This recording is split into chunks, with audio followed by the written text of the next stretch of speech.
हम मुमताज झा समस्त मिथिलावासी गोर लागे छी। विवाह गीत गाबे जा रहल छी। जय मिथिला, जय मैथिली, जय माँ जानकी। मोहिले लिखिन सजनी मोरा मनवा पाहुन मारा गो। मोहिले लिखिन सजनी मोरा मनवा पाहुन मारा गो।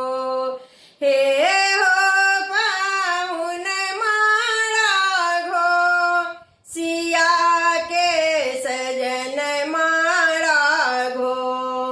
हे हो पाहुन मारा गो, सिया के सजन मारा गो।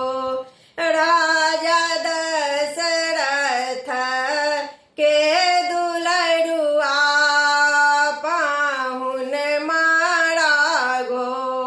राजा दशरथ के दुलरुआ पाहुन मारा गो।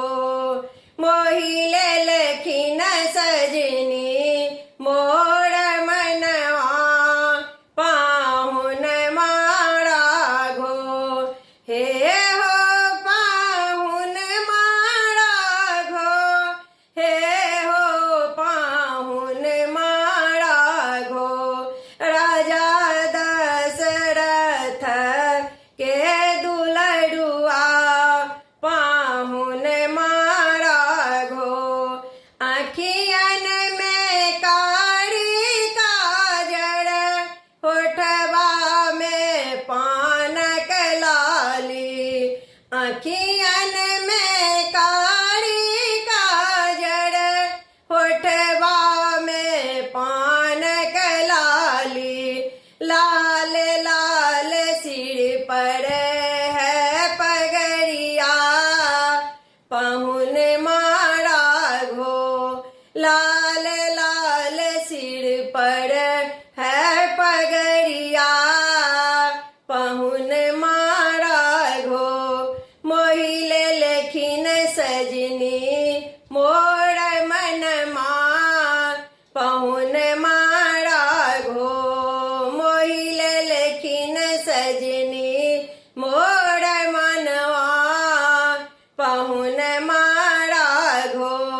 चलू चलू परिछन सखी है, दुल्हा चुवावन सखी है। चलू चलू परिछन सखी है, दुल्हा चुवावन सखी है। चाम चाम चमके है मौरिया पाहुन मारा गो। चाम चाम चमके है मौरिया पाहुन मारा गो। मोहिले लखिन सजनी मोरा मनवा पाहुन मारा गो। मोहिले लखिन सजनी मोरा मनवा पाहुन मारा गो। हे हो पाहुन मारा गो, सिया के सजन मारा गो। हे हो पाहुन मारा गो, सिया के सजन मारा गो।